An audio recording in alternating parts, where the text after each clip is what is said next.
Hello again, everybody. You already know what time it is. It is the time for the weekly recap. So we have just finished week 2. The league's going strong, got some great battles going on. But before we get into the standings, we actually did have one coach who made a free agency transaction, and that is Broken Motor. So the single strikers ended up picking up Greedent for 1 point. Now, if you don't know, this man Broken Motor got smashed by MV and his Greedent, and it got uploaded for all to see. So I guess this man's like, I had enough. I have to pick up the Greedent. So we'll see if he gets his redemption arc this season with this Pokemon. Hopefully it does well for him.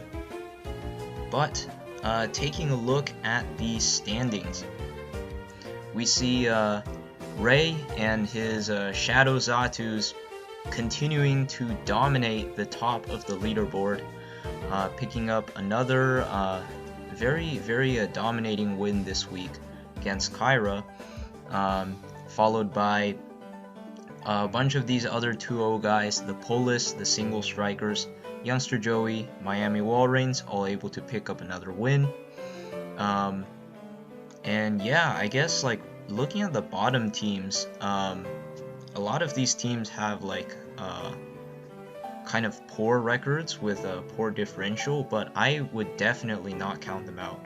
Especially guys like Ricardo and Sunny. In these past couple games, they've demonstrated that they're not bad battlers, far from it, and they've got some pretty interesting tools that they can work with in their teams, so I'm looking forward to seeing them bounce back. And of course, we got Simon as well. Simon is just Simon. He will probably find some way to turn his season around.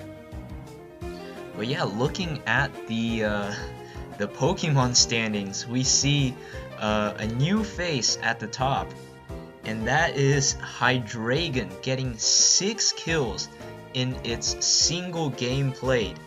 You might be wondering what the heck is going on there. That is actually because Christian brought this Pokemon. I believe he just let it set up a sub and a Dragon Dance, and it just swept Sam's team. Super cool bring by Christian. Great set. Sub Dragon Dance. Definitely something to watch out for. But yeah, we got Hydreigon at the top. Zygarde did not come this week, so it stays at 5-0. Cloyster got brought, but it did nothing. And the rest of the standings looks like pretty much what you'd expect. A lot of the top players continuing to stay on here. But with that all being said, it is now time for the main event. Time to talk about Game of the Week. Oh, and also, last time I had some guys complaining about my tabs showing. So, you see this? Super clean, 2 tabs. You got nothing to complain about now. The Game of the Week. Now, last week, I kind of predicted that this game would be the Game of the Week. I thought, you know what? These 2 players, these 2 teams, there's no way this turns out to be a disappointing game. And, I kind of hit the nail right on the head. A good game, this indeed was. This is between the Yveltal Imposters, who we saw played the last Game of the Week as well, and Moltres' Strongest Soldier, coached by Simon. So here we have the matchup over here. Yeah, we can take a look at the matchup and see what the coaches maybe went through in the building phase. So we see on Sid's side, the Diancie, the Decidueye, the Mew, the Diggersby, the Empoleon, and actually the Wobbuffet does come out this time.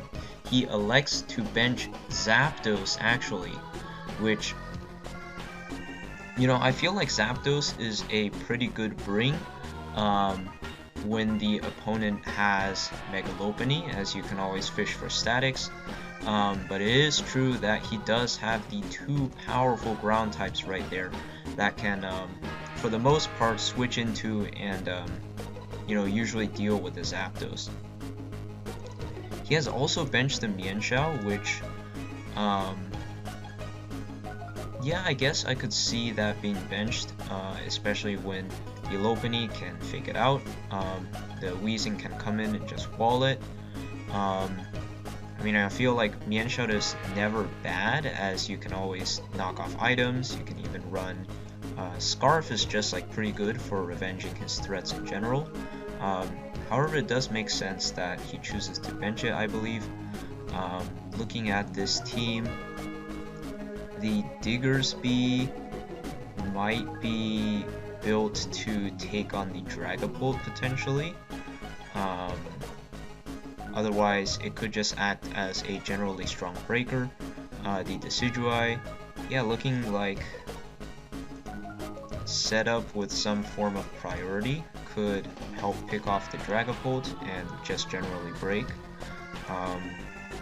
I feel like the Mew has to be defensive here for the Lopunny, just because when you're not bringing Zapdos, you have to have something to come in on it, right?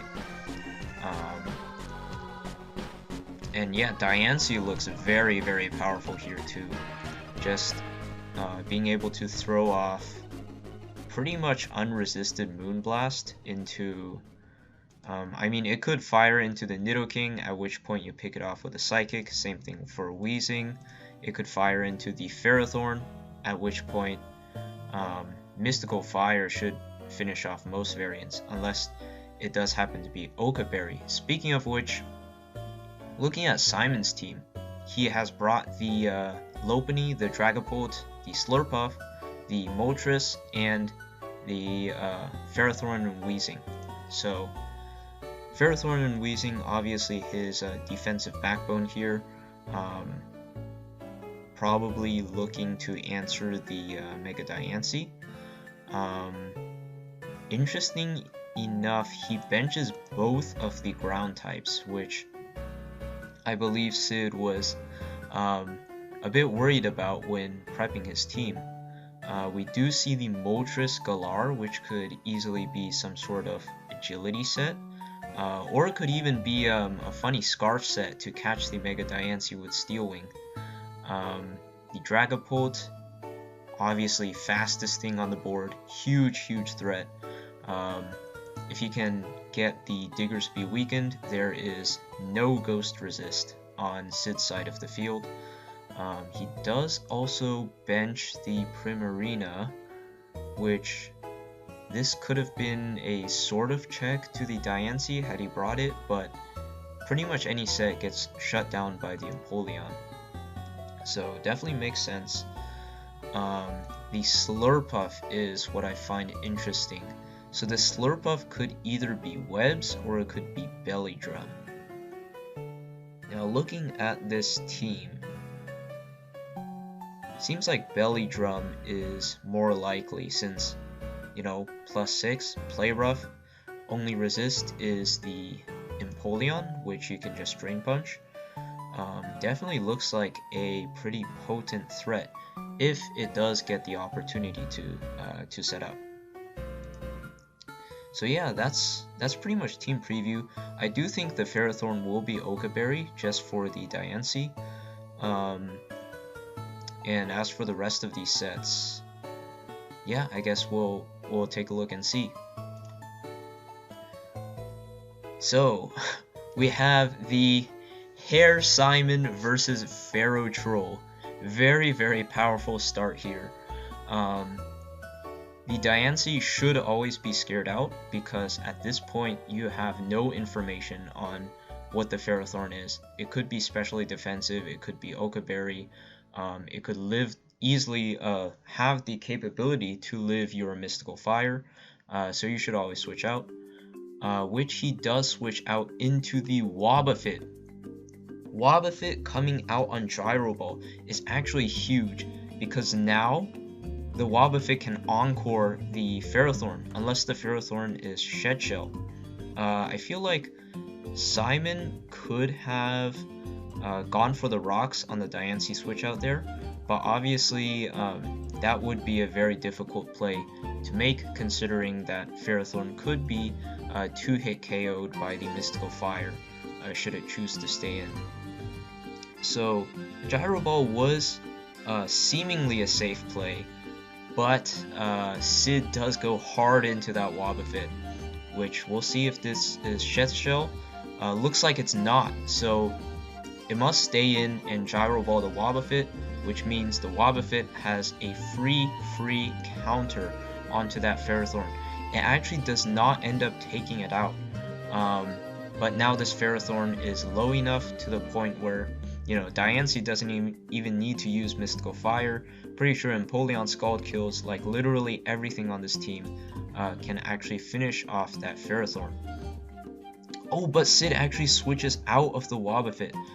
And we see the Gyro Ball into Helmet Empoleon, and that's the Ferrothorn down. So Simon does not even get to preserve the sack there. That was very well played on Sid's end. We see the Dragapult come out on Empoleon. So I did talk to Sid before the match, and he said that the Empoleon was his main Dragapult answer. So it's interesting that Simon goes out to it.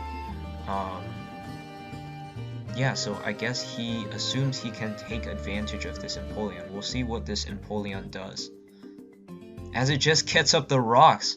Okay, so if Dragapult goes for a Phantom Force here, it could actually, you know, just straight up knock out this Empoleon. So, I mean, at this point, what's Sid going to do? If he goes hard into the Digger's Bee as he clicks Phantom Force, then he could catch that and just throw off a powerful hit. At which point, this Decidueye should have priority, so it should be able to finish it off. Yeah, I mean, Simon has a lot to think about here. He could darts or yeah, do something trying to predict the Digger's Bee in the back. But he actually just Dragon Dances again, and Sid just goes for the Roar. So the Dragapult kind of got all set up there, but it was all for naught, as Sid's Empoleon just roars it out, preventing any sort of setup. Aw cringe dropped in the chat. Looks like the Slurpuff, realizing that it's too early to set up because the Empoleon still has Roar, just opts to get a bit of damage on it, which I think is a fair play, as the Weezing actually gets roared out. The Weezing defogs away the rocks, which is good for Simon obviously, but Sid can just get up the rocks again for free, which I assume he does right here on the burn. Now at this point, what is Simon going to do? I feel like he's going to keep clicking that defog, and Sid will have to basically have a way to take advantage of that. And he goes into the Wob. So the Wobbuffet is now trapping this Weezing, which has not revealed Neutralizing Gas or Misty Surge, meaning it's Levitate, and therefore it's trapped. And we'll see what he chooses to do. So he actually Sludge Bombs. If he got the poison there, he would have been able to finish off the Wobbuffet without taking any additional damage, but he actually is now able to go into... He's actually able to now get the Mirror Coat off on the Weezing, and Sid's still saving that Wobbuffet in the back. Now he goes into Empoleon as he Ice Beams on the Lopunny switch. That was a pretty ballsy switch, seeing as Simon didn't know whether the last would be Scald. If the Scald burned the Lopunny, that might have been pretty bad. But he does just U-turn out on the Mew, which is a nice, you know, a fair prediction. However, the Mew does reveal to be defensive Rocky Helmet, which is going to continuously chip at that Lopunny. Now we see the Dragapult use a Phantom Force.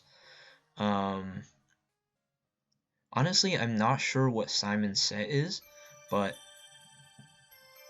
I feel like the Mew was never staying in there, so he might have been able to take advantage of the switch out and just set up. But instead, he just chooses for the, you know, guaranteed damage and gets rid of the Wobbuffet. Now the Empoleon is back in as he Phantom Forces again. I actually don't really agree with this play, seeing as the Empoleon has already revealed Roost and Rocky Helmet, meaning that the Empoleon can actually just roost off the damage, since Dragon Darts is not doing enough, and Phantom Force is 2-turn. But Sid does just Ice Beam on that second Dragon Dance there. As we actually see the Phantom Force knock out the Empoleon. However, as predicted, the Decidueye does have the priority, so the Dragapult, at that point, it could not do anything else. You know, the rocks were up, and they were definitely staying up. Actually, were they staying up? Yeah, I guess it's possible he could have saved it. But then the Decidueye would always come back in and revenge anyways. So yeah, at that point, the Dragapult has done all it can, and it goes down to the Decidueye's priority. Now the Weezing comes out on the Diancie, and the Diancie actually goes for Rock Polish. So this is pretty huge. I think at this point Simon had to anticipate that the Diancie being saved in the back had to be some sort of setup set to clean up the game. And at that point, all he could have done was, I guess, fish for the Sludge Bomb poison. But he actually opts to defog, which gives this Diancie kind of like free setup. And at this point, it is packing the Psychic. It knocks out the Weezing. What is there that Simon can do? Oh, he actually sends out the Moltres, and it lives on 1 HP. Look at that. Absolute expert EVs on Simon's end. I don't even know what spread this is. The Moltres crafted to tank the Moonblast, and it fires off the Steel Wing. That ends Sid's sweep. Absolutely insane. I think it's pretty clear that Sid was going for that Rock Polish Diancie endgame. But the Moltres surviving that Moonblast meant that he could not pull it out. And now this game is actually a little bit closer. We can see, you know, Simon, he has the Mega Lopunny and the 1% Moltres Galar, which Lopunny is kind of walled by the Mew, but he does also have the Slurpuff in the back, so if there is any opportunity for him to set this up, then potentially he has a chance. You can see the chat's going wild there. The Diggersby comes out and quick attacks the Moltres. Now Simon sees this as his opportunity. I guess he must be hoping that the Diggersby is choiced into quick attack, so that he can set up with a Slurpuff. And yeah, I guess he's taking this chance. Or not, he's just Drain Punching the Diggersby, as the Diggersby reveals to not be choiced. Earthquake doing a solid 80%, so if he had set up there, he would have just died. However, I feel like if you don't set up, then Mew just wins in the end. So that's kind of a chance that he had to take there, and yeah. Now it seems to be pretty over, since this Mew can just stand here and roost off everything. And that's actually going to be the game.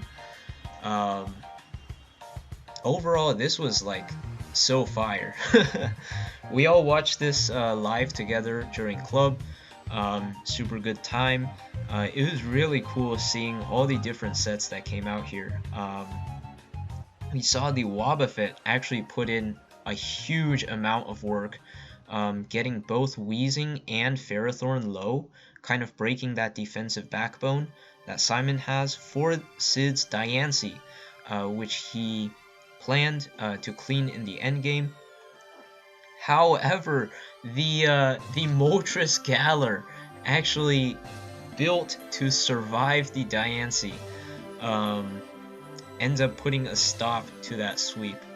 Super cool to see this prep from both sides. Very well played, and I wish them the best going forward. Now, we can take a look at next week's matchups. So, week 3, we have Sid versus Kyra.